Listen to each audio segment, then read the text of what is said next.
자, 그럼 214페이지. 자, 토지거래 허가 기준, 허가 기준 그거부터 보겠습니다. 자, 맨 위에 보세요. 가로 1번.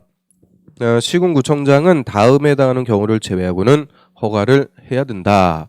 그럼 다음에 해당하는 경우를 제외하고는 허가해야 된다. 자, 이거 반대석하면 어떻게 돼요?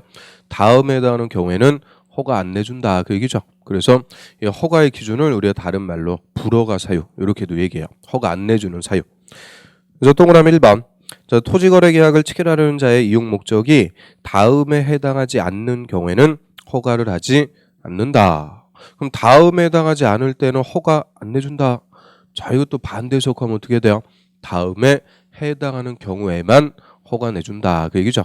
그래서 이 법조문을 빙글빙글 돌려갖고 써서 이게 해석하기가 상당히 힘든데 다음에 해당할 때에만 허가 내준다. 그 얘기예요. 그러면 그 다음에 해당하는 거 동그라미 기육부터 자, 옆 페이지에 시효까지 있죠. 시효. 그게 1번부터 7번까지 그 7가지를 우리가 실수요라고 그래요. 실수요.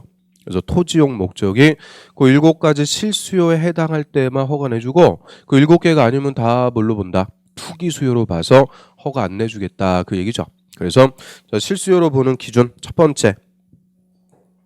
기획번에 자기의 거주용 주택용지로 이용할 때 제 집 짓고 살겠습니다. 아, 이거 당연히 실수요로 보는 거죠. 자기 집 짓고 살려고 할 때. 그 다음 니은번. 허가구역을 포함한 지역 주민의 복지시설 또는 편익시설로 이용하고자 할 때 그 복지시설이나 편익시설, 뭐 경로당, 마을회관, 놀이터 이런 것들 설치하겠습니다. 이것도 당연히 실수요로 봐줘서 허가할 수가 있는 거죠. 그 다음에 디귿번. 자, 허가구역에 거주하는 농림어업인 쫙 밑줄. 허가구역에 거주하는 농림어업인 요자들 묶어가지고 농업인 등이라고 그래요. 자, 농업인 등이 그 허가구역에서 농업, 축산업, 임업업을 경영하기 위해서 필요할 때 그럼 쉽게 얘기하면 농업인 등이 농사 짓겠습니다. 이거 생업에 이용하는 거죠. 농업, 축산업, 임업업 생업에 이용하기 위해서 토지 취득할 때 당연히 실수요로 보는 거예요. 그런데 논점은 뭐예요? 맨 앞에 밑줄 긋은 거. 허가구역에 거주하는 농업인 등이 농업 등을 영위하기 위해서 취득할 때 실수요로 보는 거고 농업인이 아닌 자가 농사 짓겠습니다. 토지 취득하는 것은 실수요로 안 보는 거죠. 그래서 농업인 등이 농업, 축산업, 임업업, 생업을 경영하기 위해서 필요할 때 실수요로 보고요. 그 다음에 옆 페이지 갑니다. 자, 리을번. 공시법이나 그 밖의 법률에 따라서 토지를 수용 사용할 수 있는 사업, 그 수용 사용할 수 있는 사업 밑줄. 을 시행하는 자가 그 사업을 시행하기 위해서 필요할 때 그럼 수용할 수 있는 사업은 무슨 사업이에요? 맨 앞에 공익사업이게 써있죠. 공익사업. 자, 공익사업을 시행하는 거예요. 그럼 공익사업이니까 투기하고는 상관없다. 실수요로 보고요. 그 다음 미음번. 자, 허가구역을 포함한 지역의 건전한 발전을 위해서 필요하고 그럼 법률에 따라 지정된 지역 등의 지정 목적에 적합하다고 인정되는 사업. 적합하다고 인정되는 사업 밑줄.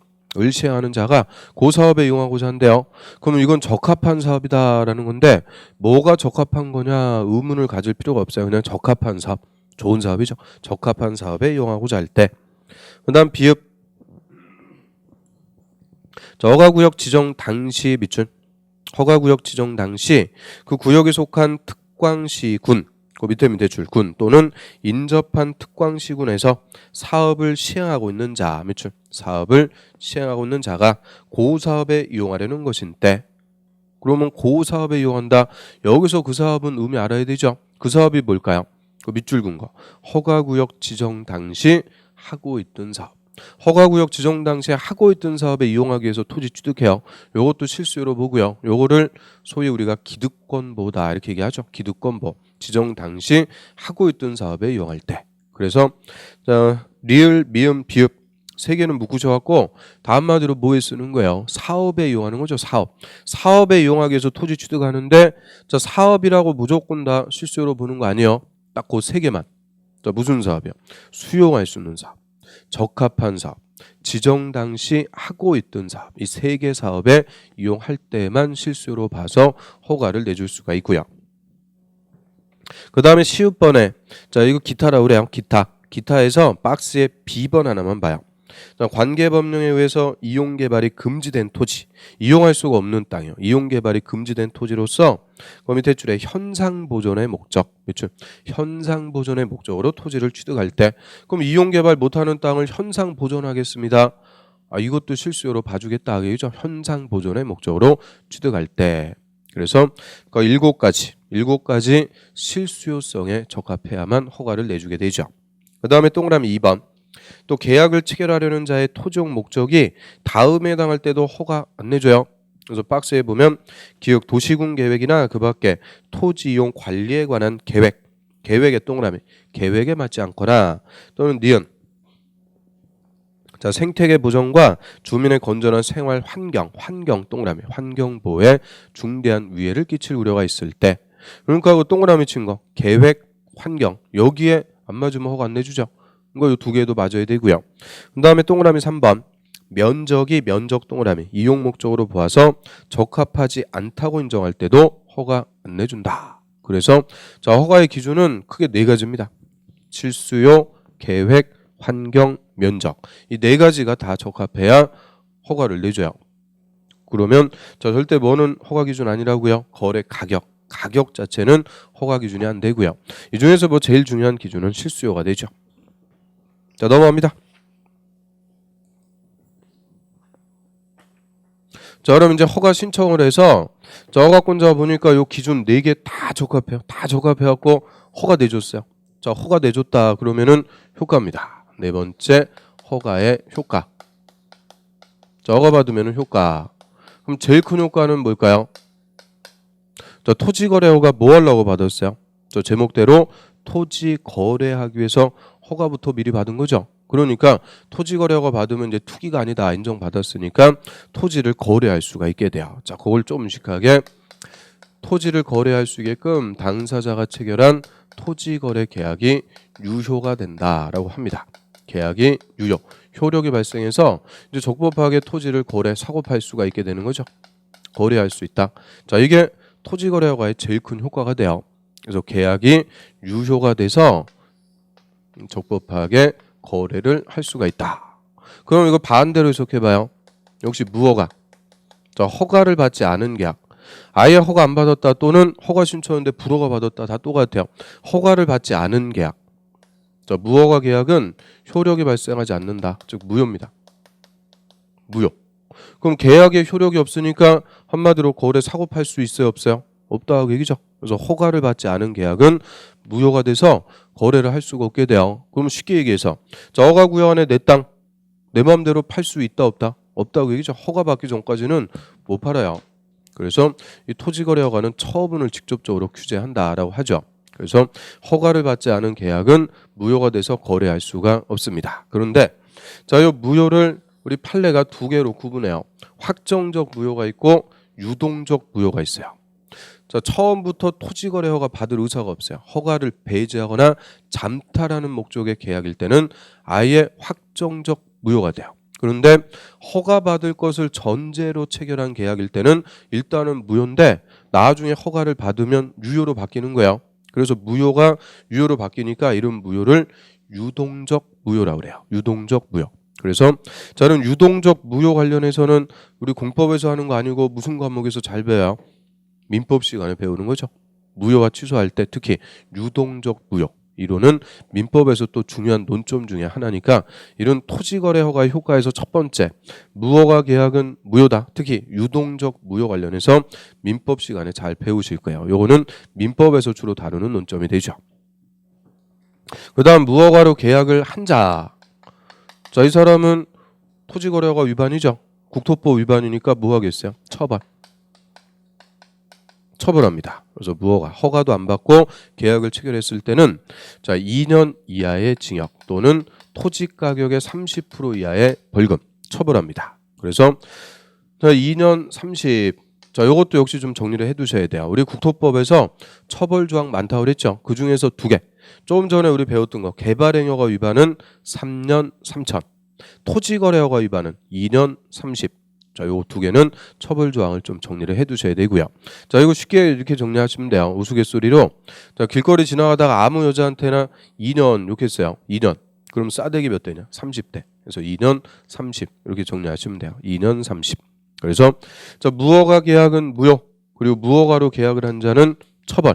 해버리니까 반대속하면 허가를 받아야 토지거래 계약이 유효가 돼서 적법하게 거래할 수 있다. 이게 가장 큰 효과죠. 가장 주된 효과고요.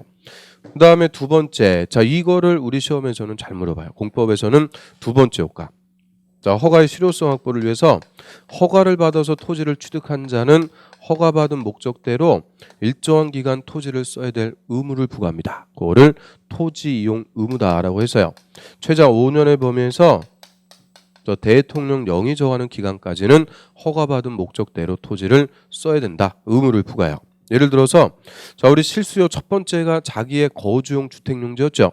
제 집 짓고 살겠습니다. 실수요에 해당해서 허가를 내줬어요. 그럼 허가받아갖고 토지 취득한 자가 그 땅에다 집 짓고 사는 게 아니고 술집 지어가지고 영업해요.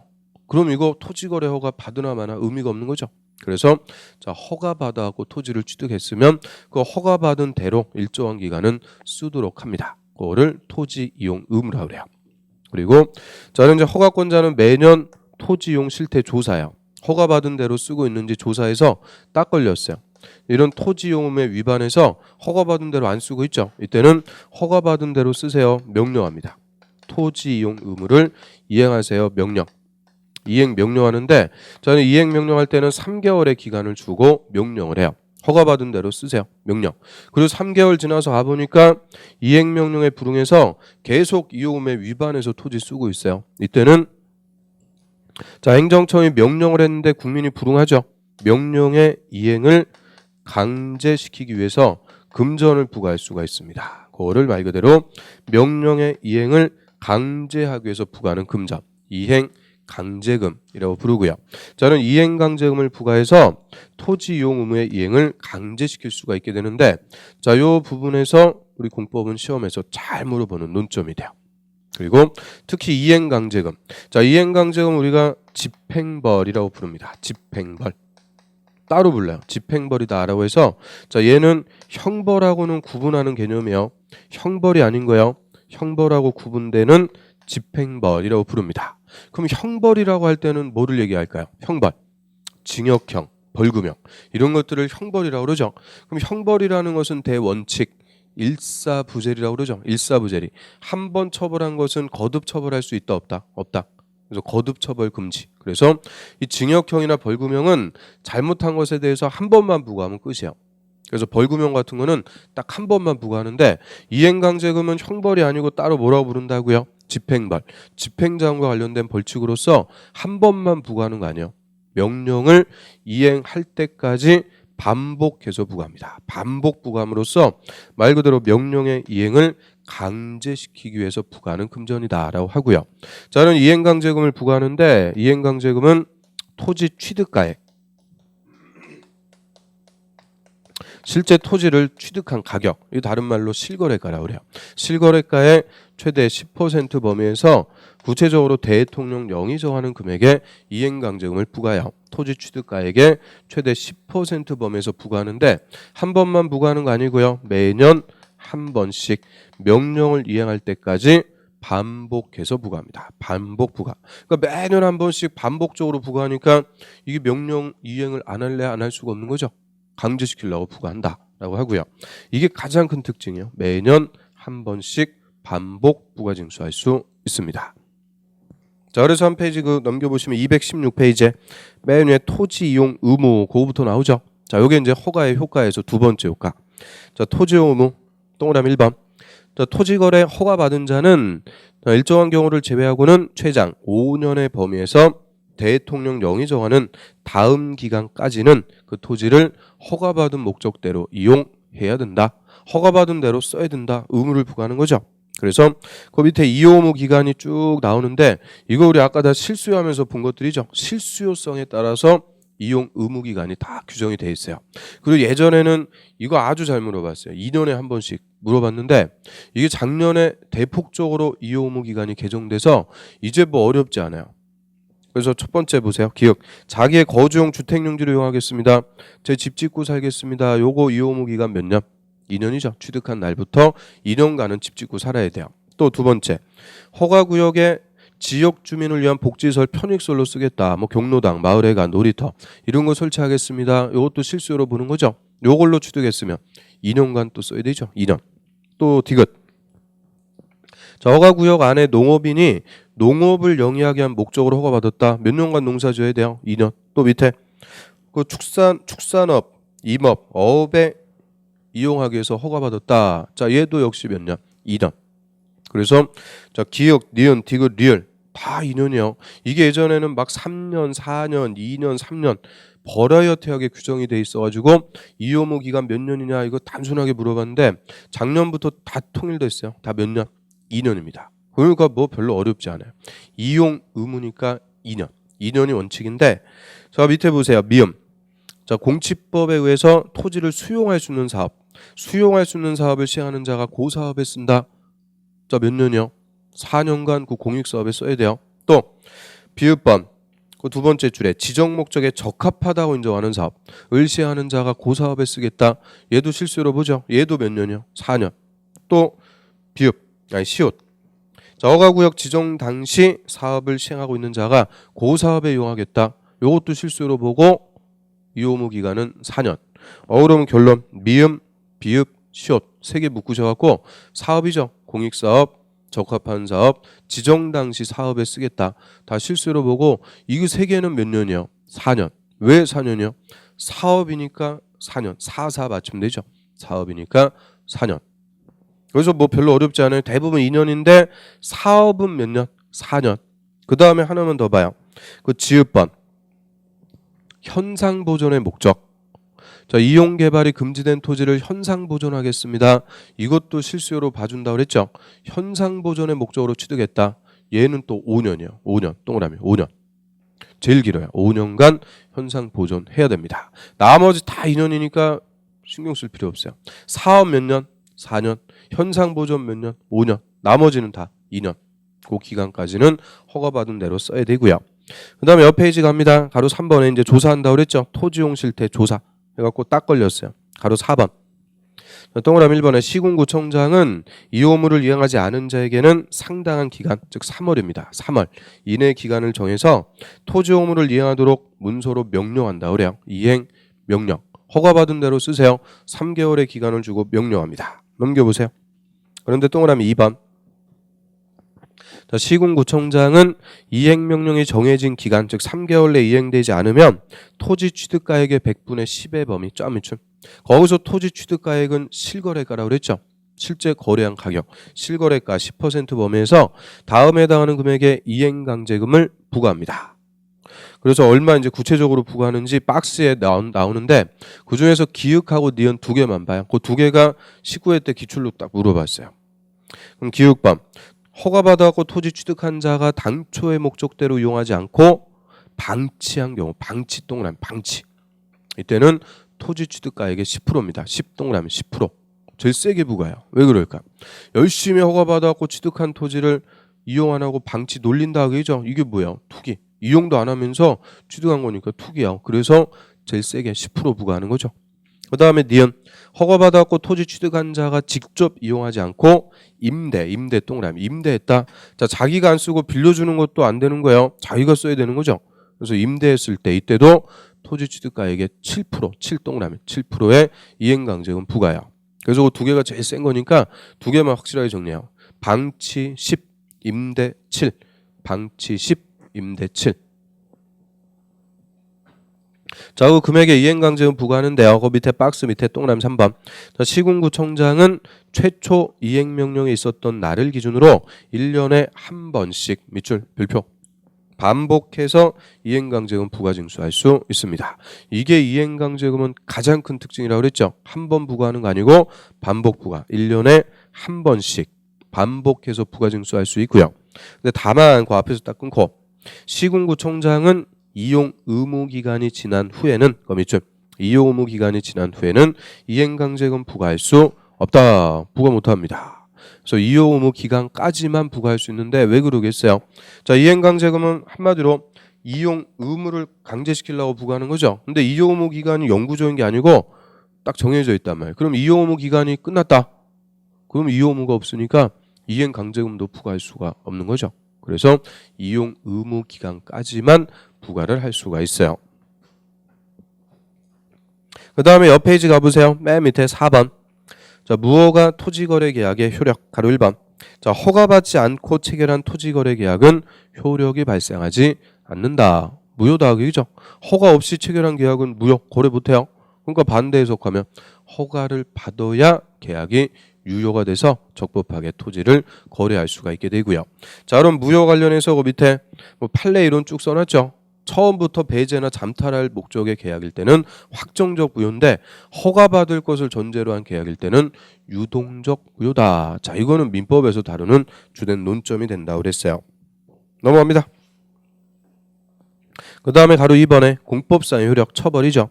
자, 허가를 받지 않고 또는 변경허가를 받지 않고 계약을 체결하거나 속임수 그 밖에 부정한 방법으로 허가받은 자는 2년 동그라미 2년 이하의 징역 또는 계약 체결 당시 토지 가격의 100분의 30 동그라미 상당하는 금액 이하의 벌금에 처한다.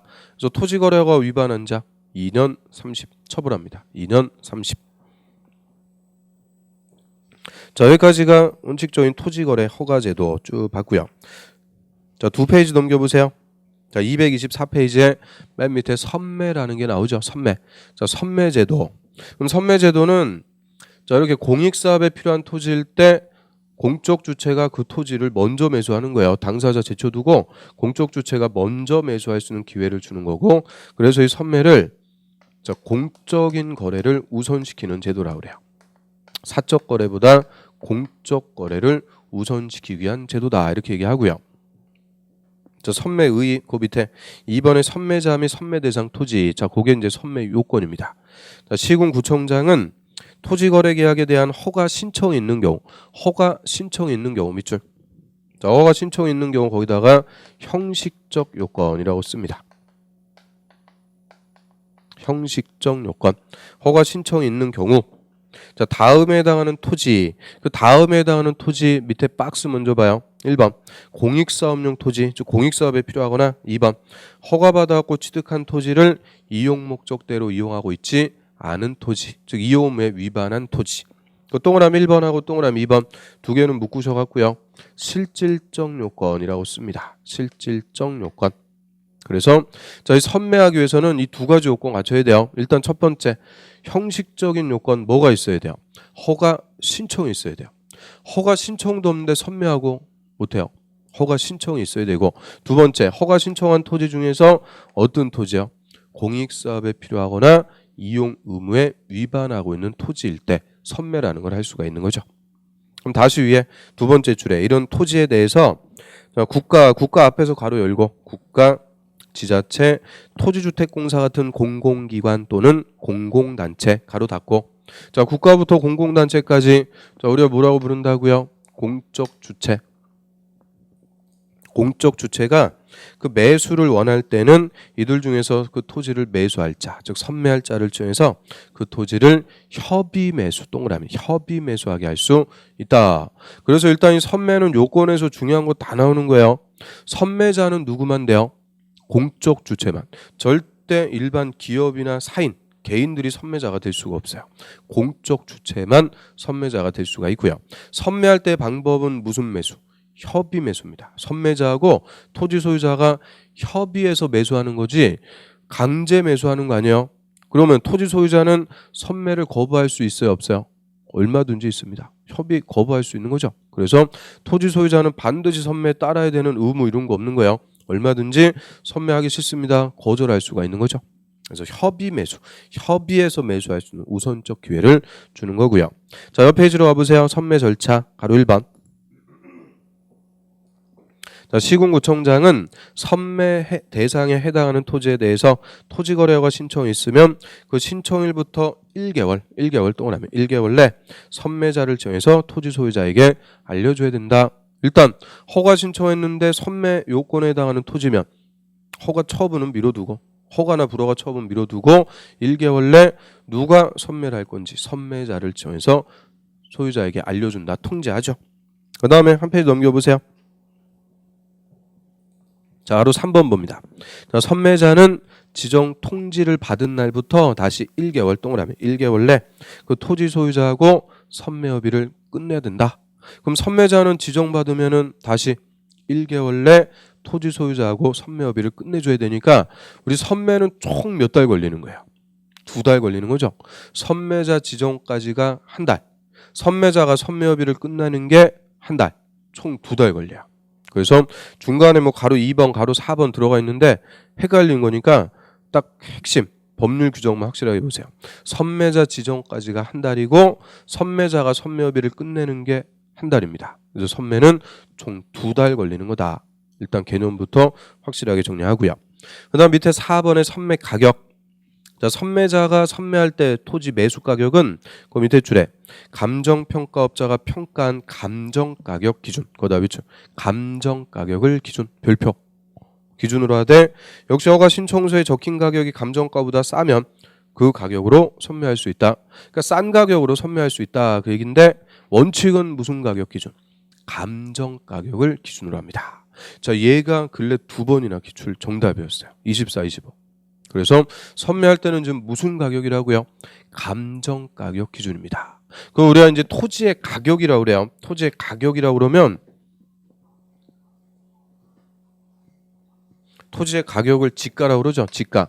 자, 지가라고 할 때는 크게 이제 3가지가 있어요. 실제 시장에서 거래가 되는 가격을 시가라고 그래요. 시가를 100으로 잡아요. 그러면 감정평가업자가 평가하는 감정가격은 시가의 한 70에서 80 이 정도밖에 안 쳐줘요. 그 다음에 세금 부과하려고 매기는 공시지가. 얘는 더 싼 거죠. 시가의 한 50에서 60 이 정도밖에 안 잡아줘요. 그래서 토지 가격은 이렇게 3가지가 있어요. 시가, 감정가, 공시지가. 그럼 이 중에서 원칙은 뭘까요? 원칙은 공시지가입니다. 그래서 토지 가격 하면은 원칙 공시지가니까 대부분 토지 가격은 공시지가가 기준이에요. 그런데 이 제도의 특성에 따라서 공시지가가 기준이 아닌 게 있는 거죠. 그 우리 토지거래허가에서도 토지 가격이 몇 번이 나오는데 그 중에서 공시지가가 대부분이요. 아닌 게 딱 2개입니다. 공시지가 아닌 게 딱 2개 있으니까 그것만 정리하시면 돼요. 그러면 지금 선매는 뭐를 기준으로 한다고요? 감정가. 왜 그럴까요? 선매도 예전에 공시지가 기준으로 했어요. 그러니까 너무 싸가지고 토지 소유자가 선매 다 거부한단 말이에요. 그래서 올려준 거죠. 선매는 지금 뭐를 기준으로 해라? 감정가 기준이에요. 감정가. 그 다음에 우리 좀 전에 이용의무 위반해서 명령 불응할 때는 이행강제금 부과한다고 그랬죠. 자, 이행강제금 뭐예요? 토지 취득가액, 실거래가라고 그랬죠. 시가입니다. 그래서 이행강제금은 요 시가 기준으로 때려요. 그러니까 제일 세게 부과하는 거죠. 그래서 토지거래 허가에서 토지 가격이 몇 번이 나오는데 이 2개만 공시지가 아니니까 그 2개만 정리하면 돼요. 자, 이행강제금은 시가 기준, 선매는 뭐가 기준? 감정가 기준. 나머지 토지거래 허가에서 토지 가격 물어봤다. 다 뭐가 기준이다? 공시지가 기준입니다. 그래서 다 공시지가가 원칙이니까 공시지가 아닌 것만 2개 딱 정리하면 돼요. 이행강제금 시가, 선매는 감정가, 나머지 공시지가. 그 다음 5번 보세요. 시군구청장은 선매협의가 이루어지지 않으면 지체 없이 허가나 불허가 여부를 결정해서 통보해야 된다. 그럼 선매협의가 이루어지지 않았다. 이 말은 토지 소유자가 선매 안 합니다. 거절했다. 그 얘기죠. 그럼 선매협의가 깨졌어요. 이루어지지 않았을 때 이때는 다시 본질로 들어가서 뭐 해줘야 되냐? 허가나 불허가 처분해줘야 된다. 그 얘기죠. 이거 당연한 거예요. 이거를 헷갈리시는 분들이 많은데, 자, 허가 신청했어요. 토지거래허가 신청했는데 이런 선매 요건에 해당할 때는 처분은 일단 미뤄두고 뭐부터 한다고 그랬어요? 선매부터 몇 달이에요? 2달. 2달 동안 선매부터 해보는데 토지 소유자가 선매 거절했다. 그러면은 다시 본질로 들어와서 뭐 해줘야 돼요? 허가 신청에 대해서 기준에 맞으면 허가, 안 맞으면 불허가 처분을 해줘야 되는 거죠. 그래서 허가 신청했는데 선매 요건에 해당할 때는 일단은 선매부터 해보고 이게 안 되면은 다시 본질로 들어와서 허가나 불허가 처분을 해줘야 되고요.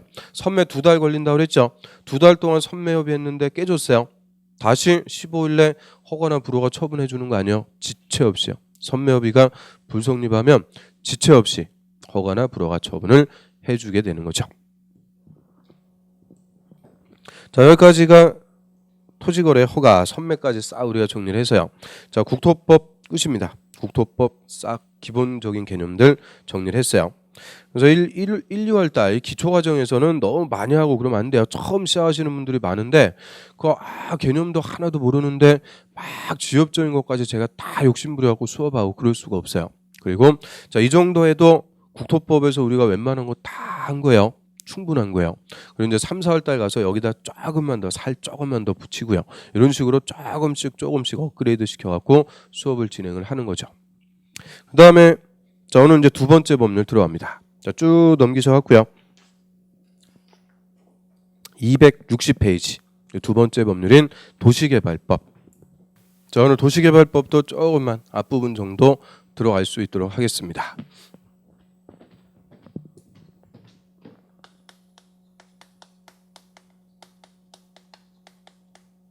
자, 도시개발법은 우리 시험에서 6문제가 출제가 돼요. 6문제가 출제가 되고요. 자, 말 그대로 도시군 계획 사업의 하나인 도시개발사업의 절차법이라고 합니다. 도시개발사업의 절차법, 누가 어떤 절차로 시행하는지 절차대로 쭉 법률이 써 있고요. 그럼 이 도시개발사업은 쉽게 생각하시면 뭐예요? 앞에 신자 붙이면 되죠. 신도시개발. 종전에 없던 신도시를 새로 개발하는 사업이다라고 하고요. 자, 이 도시개발사업과 정비사업과 시설사업 세 개 사업을 묶어가지고 뭐라고 불러요? 도시군계획사업이라고 그러죠. 도시군계획사업. 그 중에서 시설사업의 절차만 대표적으로 국토법에서 규정을 하죠. 그래서 우리 국토법에서 시설사업의 절차 쭉 배웠죠. 그리고 개발사업과 정비사업도 도시군계획사업이니까 원칙은 국토법에 다 담아야 돼요. 그런데 그렇게 되면은 국토법이 너무나 방대해져요. 국토법이 너무나 커지게 되기 때문에 개발사업에 관해서는 개발법에서 따로 규정하고요. 정비사업에 관해서는 정비법에서 따로 규정을 해요. 그래서 우리 도시개발법하고 다음 주에 배울 정비법은 다 국토법의 부속법이에요. 국토법의 하위법으로서 자, 원래는 국토법에 담아야 할 사항이지만 국토법이 너무 방대해지는 것을 방지하기 위해서 따로 법률로 규정을 하는 거죠.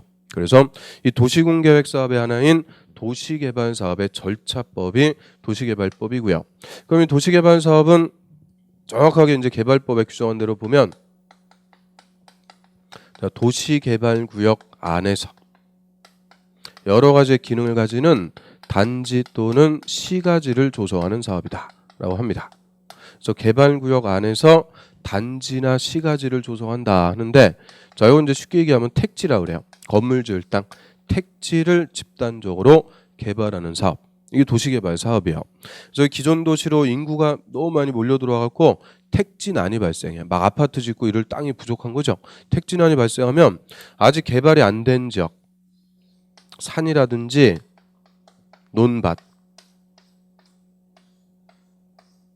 농지 이런 산지나 농지 개발 안 된 토지에 전격적으로 무슨 신도시 개발하겠습니다. 개발구역이라는 것부터 먼저 지정을 해요.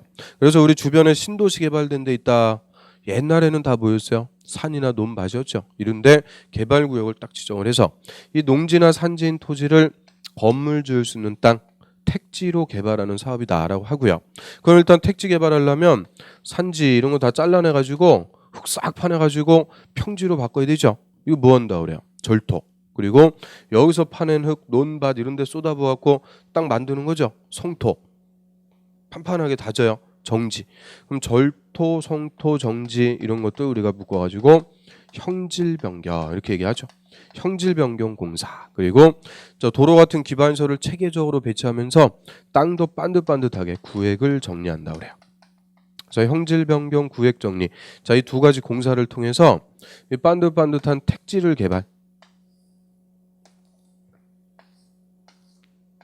택지를 개발하는 사업을 도시개발 사업이다 이렇게 얘기하고요.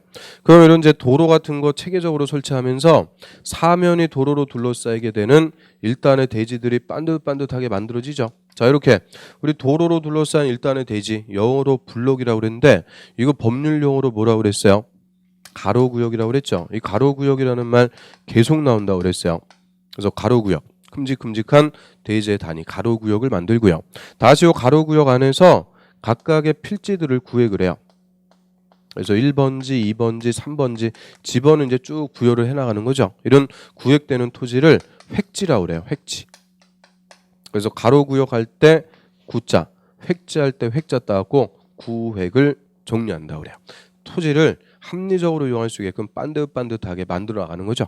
그래서 형질변경 구획정리 공사, 이 공사를 통해서 농지나 산지인 토지를 건물 지을 수 있는 반듯반듯한 땅, 택지로 개발하는 사업, 이거를 도시개발사업이라고 하고요. 그럼 도시개발사업은 철저하게 뭐만 놓고 하는 거예요? 토지만 대상으로 해요. 토지만 놓고 하는 거지 건물 이런 거 해당 사업 없어요. 토지. 그럼 이해관계인도 누가 될까요? 토지 소유자만 이 개발 사업의 이해관계인이 됩니다. 철저하게 지주만을 놓고 하는 사업이 도시개발 사업이다 이렇게 생각하시면 되죠. 그래서 이 택지가 개발이 됐다. 저는 이 택지에 분양해가지고 여기다가 아파트 지었어요. 그럼 뭐가 돼요? 주택단지가 되는 거죠. 주택단지. 공장을 지었으면 산업단지. 백화점이라든지 뭐 유통 물류센터 이런 게 들어왔다. 그럼 뭐가 돼요? 유통단지. 즉 어떤 건물이 지어지냐에 따라서 여러 가지 단지나 시가지가 조성이 되는 거죠. 그래서 결론적으로 단지 시가지 조성한다 이렇게 써놓은 건데, 자 한마디로 개발 사업은 뭐를 만드는 사업이라고요? 택지를 개발하는 사업이다 이렇게 생각하시면 되고요. 자 그럼 개발 사업은 크게 두 가지 방식으로 할 수가 있대요. 수용 방식으로 할 수도 있고 환지 방식으로 할 수도 있어요. 수용 방식과 환지 방식, 크게 두 가지 방식으로 할 수 있는데, 자 우리 수용 방식이라는 것은 뭐겠어요? 수용 방식은 이 개발구역의 토지 등을 시행자가 싹 뭐예요? 수용해가지고 원 토지 소유자들 다 내쫓아버리고 강제적으로 사업하는 것이 수용 방식이에요. 그래서 이 수용 방식은 그 도시의 집단적인 택지의 조성 공급이 필요할 때 집단적으로 택지를 조성해서 공급하겠다. 이런 집단적인 택지 개발일 때는 수용 방식으로 합니다. 수용 방식. 그럼 수용 방식으로 개발하면은 장점은 뭐가 될까요? 장점은 신속하다. 이게 장점이에요. 싹 수용해서 하니까 신속해요. 그런데 단점. 수용은 국민의 재산권을 강제적으로 뺏는 거라고 그랬죠. 그러니까 그냥 못 뺏어요. 뭐부터 해야 돼요? 사전에 현금 보상부터 하고 수용하는데, 이 넓은 개발구역 안에 토지 등에 대한 보상금이 한두 푼 나오는 거 아니죠. 몇 천억씩 됩니다. 그래서 이 사업 초기에 보상금 확보의 어려움, 이게 가장 큰 수용 방식의 단점이에요. 보상금 확보해야 돼요. 그리고 싹 수용해서 공사하니까 이게 다 획일적으로 개발이 돼요. 획일적 개발. 이런 이제 수용 방식의 단점이 있어요. 그래서 보상금 확보가 어렵다, 획일적으로 개발이 된다, 이런 단점이 있으니까 이걸 보완해주기 위한 제도 당연히 있겠죠. 저 보상금 사전에 현금으로 다 주기가 어려우니까 토지 소유자 원하면 나중에 개발된 토지로 줄 수도 있어요. 이런 토지로 주는 채권, 토지 상환 채권. 토지 상환 채권이라는 거 발행해서 이런 보상금 확보의 어려움을 좀 해소시켜 줄 수가 있고요. 그 다음에 자 획일적으로 똑같이 공사해서 개발되니까 이 획일적 개발의 단점을 보완하기 위해서 공사하기 전에 토지를 바로 공급해 버리는 거죠. 공사하기 전에 토지를 줘서, 자 이 공사하기 전에 토지를 뭐라 그래요? 원형지, 원상태 그대로의 토지. 원형지를 공급해서 이 원형지 공급받는 자가 독창적으로 창의적으로 개발시킬 수도 있어요.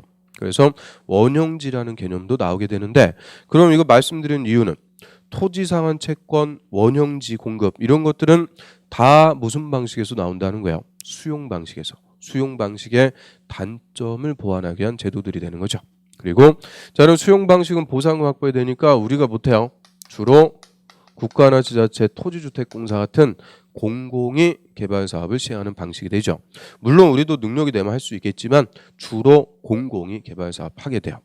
그 다음에 자 환지 방식이라는 게 또 있어요. 환지. 여기서 환자는 뭘까요? 환장할 때 환자가 아니죠. 환자는 바꿀 환자, 교환할 때 환자예요. 그래서 환지는 토지 교환 방식. 이거를 환지 방식이라고 그러고요. 자, 환지 방식은 개발 사업을 시행하려는 지역의 땅값이 너무 비싸요. 땅값이 너무 높아가지고 도저히 수용이 안 될 때. 그 안 그래도 수용 방식은 보상금 확보가 어렵다고 그랬는데 땅값도 비싸면 더더군다나 수용 못해요. 그래서 이런 땅값이 너무 비싸갖고 수용이 안 될 때는 개발구역의 토지 소유자들의 동의를 받아갖고 하는 거예요. 동의. 이 동의를 받는다 그러면 무조건 무슨 방식이냐? 환지 방식입니다. 수용 방식은 싹 수용해서 토지 소유자들 쫓아버리고 하니까 동의받고 오를 대상이 없는 거예요. 동의받는다 그러면 무조건 환지예요. 환지 방식. 그래서 토지 소유자들 뭐 A, B, C, D 뭐 쭉 있죠. 이런 토지 소유자들의 동의받아갖고 공사를 해요. 다 끝나면 새로 만들어진 땅, 개발된 토지를 다시 원래 토지 소유자가 돌려받는 거예요.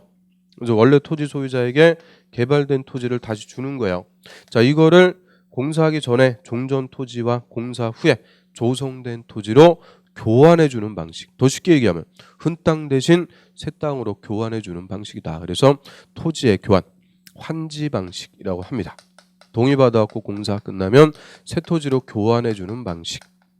그럼 이런 환지 방식으로 하면 장점은 뭐가 되겠어요? 수용하는 거 아니고 동의받아서 하니까 보상금 확보할 필요가 없죠. 자, 보상금 확보에 문제가 없다. 이게 제일 큰 장점.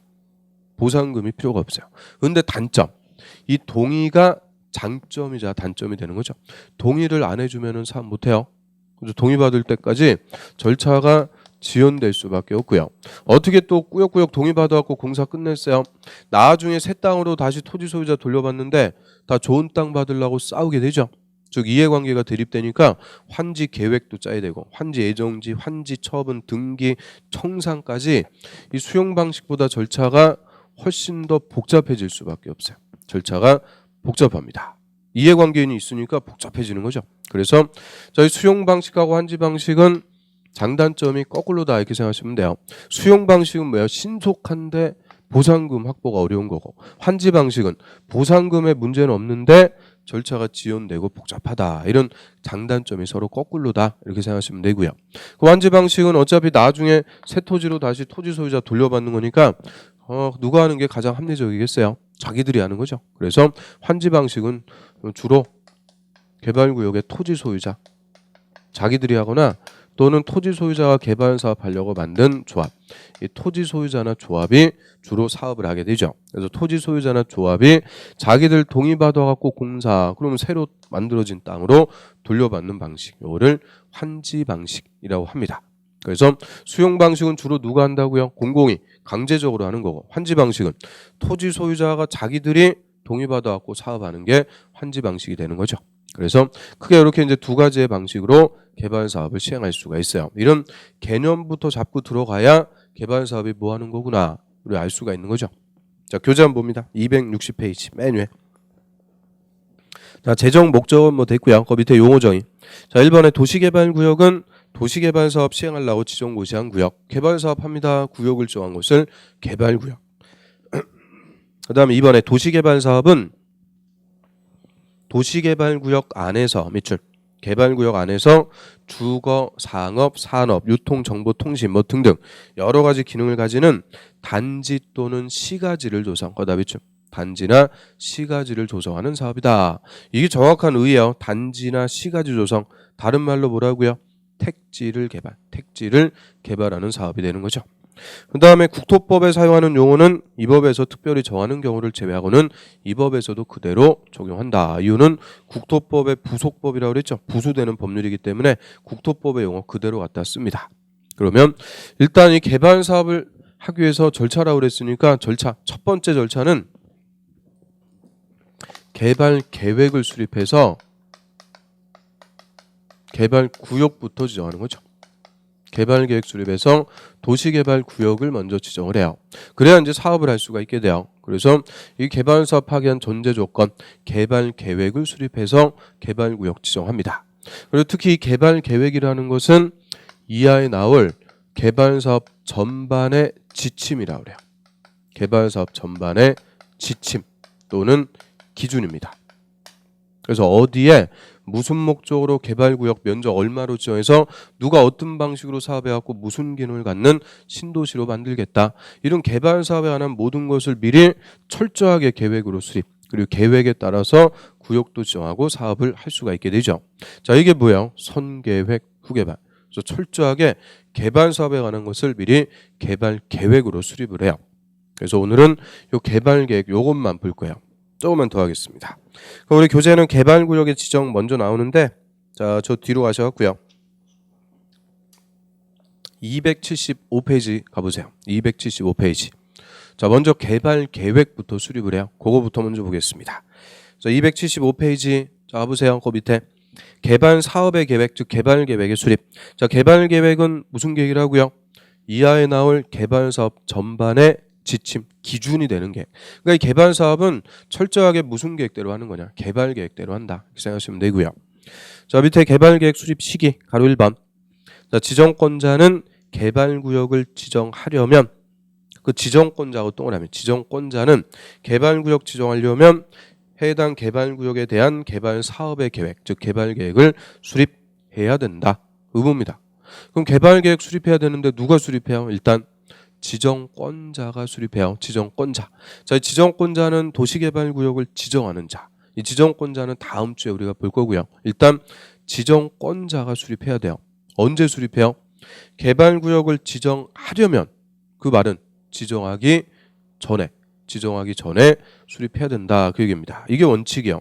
선계획, 후개발. 계획부터 먼저 수립하고 구역 지정하는 거죠. 그런데 밑에 가로 2번. 자, 개발구역 지정 후 수립. 거기다 별표. 자, 개발 계획을 공모하거나, 공모는 공개 모집이에요. 공개 모집하거나 다음의 지역의 개발구역 지정할 때는 개발구역 지정한 후에 밑줄. 개발구역 지정 후에 개발 계획을 수립할 수 있다. 그러면은 먼저 뭐부터 하고요? 개발구역을 먼저 지정을 하고 나중에 개발 계획을 수립할 수 있다. 이게 지금 선계획 체계에 예외를 주는 거죠. 그래서 이 구역부터 먼저 지정할 수 있는 예외인데 이게 시험에서 잘 물어봐요. 작년에도 단독 기출이고 재작년에도 물어봤고 계속 물어봐요. 그래서 구역을 먼저 지정하고 나중에 계획 수립할 수 있는 예외. 자, 한 페이지 넘겨보세요. 5개 있죠. 그러니까 잘 물어보는 거예요. 그럼 첫 번째 용도 지역부터 한번 봐요. 자, 자연 녹지 지역. 두 번째는 생산 녹지 지역. 세 번째는 도시적 외의 지역, 비도시 지역. 자, 일단 요 3개 먼저 봅니다. 자연 녹지, 생산 녹지, 비도시. 자, 이 지역들 녹지나 비도시 지역은 보전 목적의 용도 지역이니까 행위 제한이 센 곳이요. 그러니까 토지 이용 가치가 없는 거죠. 그래서 결론, 땅값 싼 곳이다. 그 얘기입니다. 결론, 땅값 싼 곳. 근데 땅값 싼 곳 이렇게 쓰기가 어려우니까 그걸 좀 유식하게 우리가 미성숙지라 그래요. 미성숙지, 땅값 싼 곳.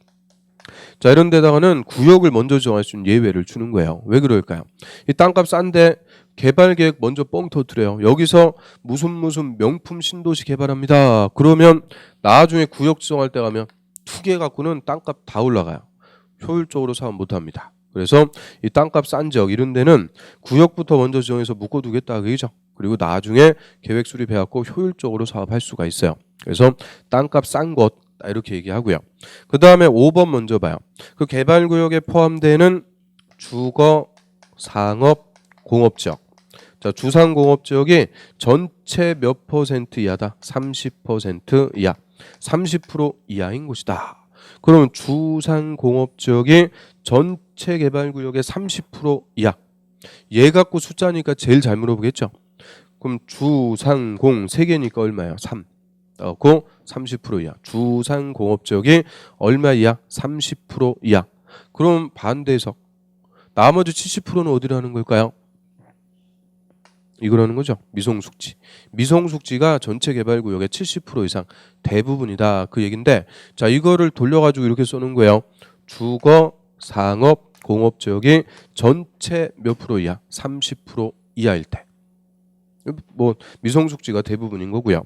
그 다음에 4번에 자, 국토부 장관이 국가 균형 발전을 위해서 직접 개발구역을 지정할 때 이때도 예외 줘요. 자, 국토부 장관이 우리 공법에 제일 높은 사람이니까 다 예외요. 국토부 장관이 할 때는 예외인데, 그런데 맨 끝에 국토부 장관이라도 어디는 제외냐? 자연환경 보전지역은 제외입니다. 거기다 비추. 자연환경 보전지역은 절대 보전. 국토부 장관이라도 개발구역 중에서 개발시킬 수 없습니다. 그래서 자, 이게 1, 2, 3, 4, 5 그래서 잘 물어보고 있으니까 확실하게 정리를 해두셔야 돼요. 일단 개념. 자, 구역을 먼저 지정할 수 있다는 것은 땅값 싼 곳이다, 비싼 곳이다. 싼 곳, 자연녹지, 생산녹지, 비도시. 그리고 이런 지역이 아닌 주상공업지역이 전체 몇 프로 이하? 30% 이하. 그리고 국토부 장관이 직접 지정할 때 이런 경우에는 구역을 먼저 지정할 수 있고요. 그런데 이 구역부터 먼저 지정했어요. 예외를 줘서 10년 지난 다음에 개발계획 수립했다. 아무 의미 없어요. 그래서 반드시 구역을 먼저 지정했을 때는 2년 내 개발계획 수립해야 돼요. 2년 내 개발계획 수립 안 하면 다음 날로 구역 지정 해제입니다. 의미가 없는 거죠. 그래서 구역을 먼저 지정했을 때는 2년 내 개발 계획을 수립해야 된다. 자, 그거까지 정리를 해두세요. 2년 내 개발 계획 수립합니다. 그래서 맨 밑에 26회 기출문제 있죠? 작년 문제. 개발구역 지정 후에 개발계획 수립할 수 있는 경우가 아닌 것은 5번이 정답이니까 5번 보세요. 자, 해당 개발구역에 포함되는 주거지역이 전체 개발구역 지정 면적의 40%인 지역을 개발구역으로 지정할 때 틀렸죠? 단순한 거예요. 주거, 상업, 공업지역이 전체 몇 프로이야? 30% 이하. 왜 30%라고요? 주, 상, 공 세 개니까 30% 이하. 근데 40%라고 그랬으니까 이거 해당사 없어요. 그래서 주상공업지역이 전체 개발구역의 30% 이하일 때. 그 다음에 옆 페이지로 합니다. 2번 변경. 지정권자 동그라미. 지정권자는 직접 또는 관계 중앙행정기관의 장 또는 시군구청장 또는 시행자 요청을 받아서 개발계획을 변경할 수 있다. 그럼 개발계획 변경 누가요? 지정권자가 하는 거죠. 직접 변경할 수도 있고 요청을 받아갖고 변경할 수도 있고. 그럼 개발계획 수립 누가 있어요? 지정권자가. 변경도 누가요? 지정권자. 그러니까 결론. 개발계획의 수립 변경은 다 누가 하는 거냐? 지정권자가 합니다. 그래서 예전에 22회인가 지정권자가 직접 개발계획 변경할 수 없다? 틀려요. 얼마든지 자기가 수립했으니까 자기가 변경할 수도 있고 요청을 받아갖고 변경할 수도 있는 거죠. 그 다음 밑에 보세요. 자, 3번. 자, 동의입니다. 이 개발계획 수립할 때 동의. 거기다 별표. 그러면 최초로 요 개발계획 수립하는데 토지 소유자 동의 받아와라. 동의 받는 거는 다 무슨 방식? 환지 방식. 그래서 환지 방식일 때 동의라는 걸 받는 거죠. 그래서 원칙. 자, 지정권자는 환지 방식의 개발 사업에 대한 개발계획 수립하려면 환지 방식이 적용되는 지역의 토지 면적 3분의 2 이상, 면적 3분의 2 이상 밑줄 에 해당하는 토지 소유자와 동그라미 그 지역의 토지 소유자 총수 2분의 2 이상, 총수 2분의 2 이상 밑줄 동의를 각각 받아야 된다. 원칙입니다. 그러면 자, 최초로 개발계획 수립하는데 환지 방식이라면 동의받아와라 그 얘기죠. 동의받아야 되는데 자, 그럼 민주주의 사회에서는 100% 동의 있을 수가 없어요. 그래서 동의 요건 면적 3분의 2 이상 토지 소유자와 토지 소유자 총수 2분의 2 이상 동의를 각각 얻어야 돼요.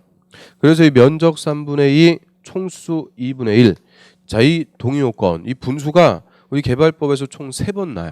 3번 나가지고 이거 뭐 애우지 마시라고 그래도 그냥 자동적으로 애워져요. 면적 3분의 2 총수 2분의 1 그러니까 요새는 시험에서 물어볼 때 이 분수 갖고 장난쳐 갖고 바꿔주는 게 별로 없어요. 대신 요 중간 거 갖고 바꿔줘요. 또는으로 바꿔서 면적 3분의 2 이상 또는 총수 2분의 2 이상 동의받는다. 그러면 틀려요. 또는 선택해서 받는 거 아니에요. 각각의 요건에 대해서 다 동의받아와라 그 얘기입니다. 그래서 우리 공법에서 하여튼 분수하고 분수가 나왔다. 연결은 무조건 엔드입니다. 각각의 요건에 대해서 동의 다 받아야 돼요. 면적 3분의 2 이상 토지 소유자 동의 받아야 되고요. 또 총수 2분의 2 이상 토지 소유자 동의 또 받아야 돼요. 그래서 각각의 요건에 대한 동의를 다 받아야 되고요. 근데 한 페이지 넘겨보세요. 자, 279페이지 맨 위에 가로 2번 동의 예외. 지정권자는 개발 사업을 환지 방식으로 시행하려고 개발 계획을 수립 변경할 때 그 개발 사업의 시행자가 국가나 지자체, 그 시행자가 국가나 지자체 밑줄 해당하면 자, 토지 소유자 동의 받을 필요가 없다. 자, 이에 매년 물어봅니다. 자, 별표 그 동의 예외 거기다 별표 치셔갖고요. 자, 원칙 환지 방식일 때는 동의 받으라고 그랬죠. 그런데 시행자가 누가 되면 국가와 지자체, 행정청일 때는 환지 방식이라도 동의받을 필요가 없습니다. 그래서 주로 환지 방식은 토지 소유자 조합, 자기들 동의받아갖고 한다고 그랬죠. 그래서 토지 소유자나 조합이 할 때는 동의받아야 돼요. 그런데 환지 방식이라도 국가나 지자체가 한다는 거예요. 행정청이 할 때는 알아서 잘해줄 거니까 따로 동의받을 필요가 없는 예외를 줍니다. 그래서 국가와 지자체가 시행자일 때는 환지 방식이라도 동의가 없다. 꼭 주의하시고요. 그 다음 밑으로 합니다. 4번 개발계획의 내용.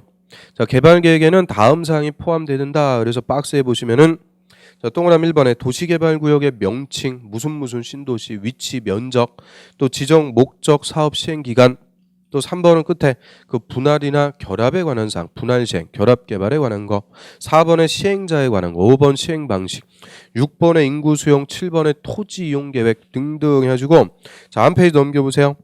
18번에 기타 해가지고 엄청나요. 그 내용이 엄청 많습니다. 왜 내용이 많을까요?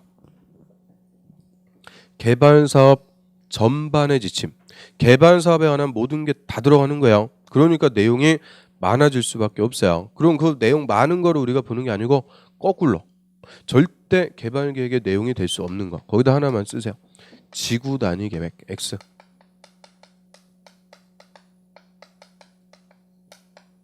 이 지구 단위 계획이라는 것은 절대 개발 계획에 포함되지 않습니다. 그래서 간단해요. 다음 중 개발 계획 내용이 아닌 것은 물어봤다. 그러면 그냥 뭐만 딱 찾으면 돼요. 지구 단위 계획. 요것만 찾으면 돼요.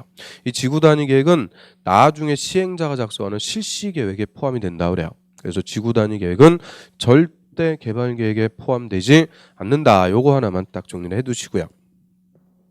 그다음에 이제 옆 페이지로 합니다. 개발 계획 수립 기준 가로 1번.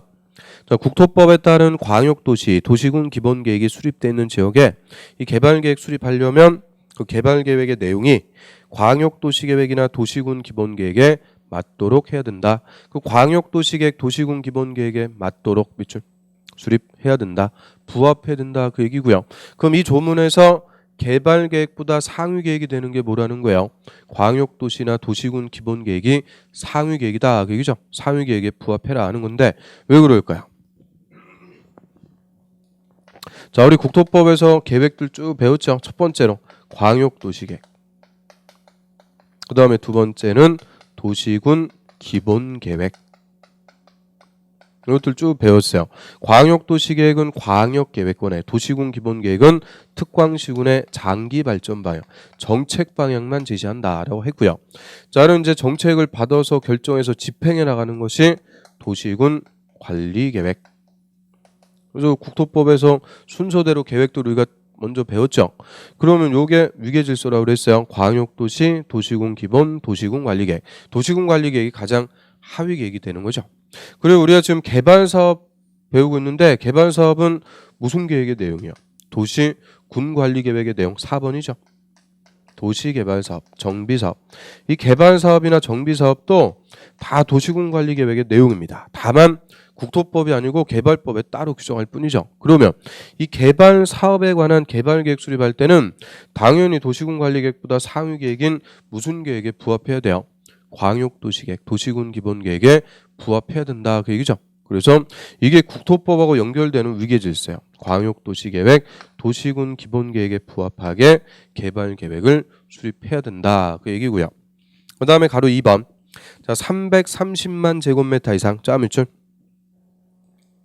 개발구역의 개발계획 수립할 때는 해당 구역에서 주거, 생산, 교육, 유통, 위락 등의 기능이 서로 조화를 이루도록 노력해야 된다.